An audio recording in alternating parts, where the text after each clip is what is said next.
انا نفسي اكون ام مثاليه، انا نفسي اكون اب مثالي، انا نفسي اقدر اربي ابني او بنتي تربيه مثاليه. يعني ايه مثاليه؟ ده اللي هنعرفه بعد الفاصل. انتظروني، انا الاخصائيه النفسيه منى شاطه، وهنا زاويه نفسيه.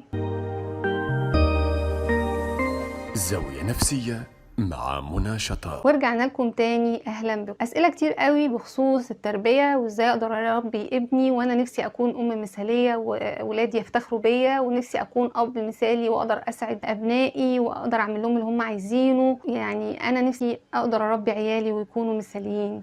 يعني ايه مثال؟ يعني ايه اربي ابني تربيه مثاليه؟ والمطلوب مني انا كأم او كأب ان انا اربي ابني او بنتي تربيه مثاليه. ايه هي المثاليه اصلا؟ انا المطلوب مني ببساطه كأم او كأب ان انا اربي ابني او بنتي يقدروا يواجهوا المجتمع بكل متغيرات، يقدروا يواجهوا مشاكلهم ويحلوها، يقدروا يتكيفوا مع كل حاجه بيشوفوها في المجتمع من متغيرات. يعني انا من الاخر مش اب مثالي ولا ام مثاليه، ولا هقدر اكون اب مثالي. يعني ما عنديش ولا غلطه ولا ام ما عنديش ولا غلط، لان احنا كلنا بشر، كلنا بنغلط، كلنا بنقابل ضغوط في الحياه وبنقابل صراعات وعندنا مشاكل. فبالتالي انا مش ممكن اكون شخص ما عنديش ولا غلطه، انا انسان عادي جدا. انا محتاج ان انا اعمل ايه مع ابني، محتاج ان انا اعمل ايه مع بنتي. انا كل اللي مطلوب مني ان انا اساعدهم واخد بايديهم لبر الامان. هل انا لما اكون مضغوط وبتعرض لمشاكل في شغلي وبتعرض لمشاكل في علاقاتي الاجتماعيه هقدر اكون طول الوقت شخص ما عنديش اي ردود فعل عصبيه، او ان انا اقدر اكون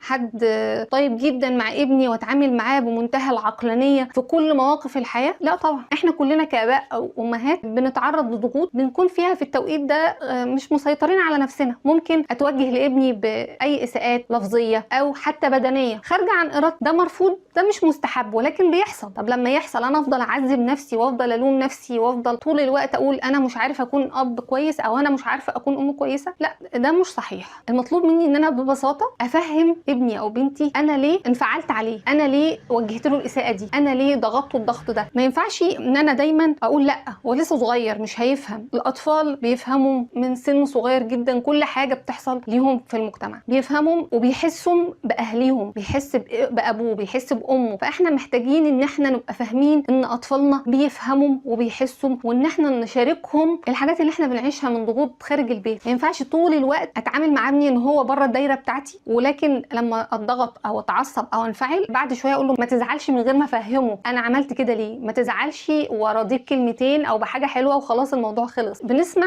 عن شباب مستقيمين جدا وفي كليات قمه، وفجاه الشاب ده اول ما اتعرض لاي ضغط انتحر. ليه ده بيحصل؟ لان احنا ما هيئناش اطفالنا على ان هم يعرفوا ان المجتمع مليان بسلوكيات متناقضه. ايوه لازم اعرف ابني ان المجتمع فيه الخير والشر، فيه الكذب وفيه الغش وفي الخداع وفي السرقه وفي الخير وفي الصدق وفي الناس الطيبه. في كل ده امتى يقدر يواجه مختلف انماط البشر بمختلف الانماط السلوكيه ويتعامل معاها، يتعامل معاها بطريقه واقعيه، مش يتعامل معاها بطرق غير شرعيه او بالانعزال والخوف والهروب. انا مطلوب مني ان انا اكون المرايه لابني او بنتي في المجتمع، يقدر يشوف من خلالي السلوكيات دي ويصنفها وازاي يتعامل مع كل سلوك. في للاسف اطفالنا بيكبروا بيحصل خناقات وخلافات بين الاخوات، وبعدين تلاقي الام بتقول انا ما ربيتكوش على كده. اخ بقى يطمع في اخوه، يطمع في ورث اخوه، خلافات كتير بتحصل ونبقى مستغربين.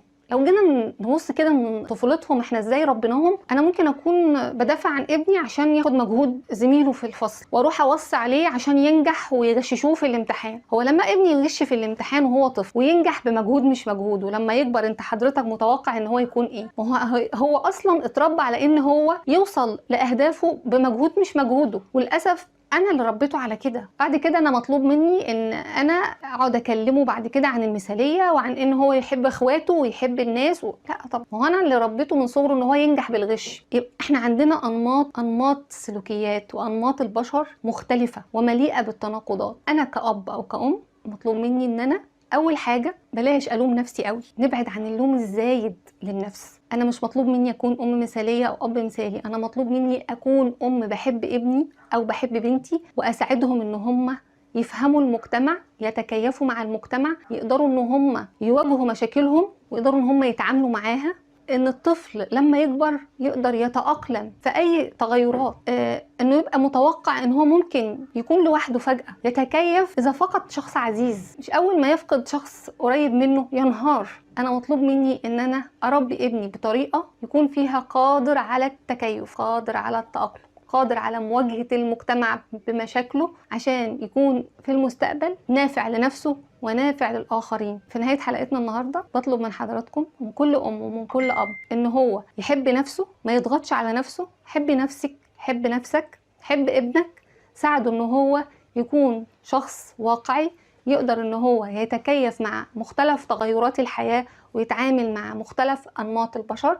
يا رب تكون حلقتي النهاردة وصلت لحضراتكم معلومة مفيدة. منتظرة دعم حضراتكم باللايك والشير والاشتراك في القناة عشان يوصلكم كل جديد. والسلام عليكم ورحمة الله وبركاته.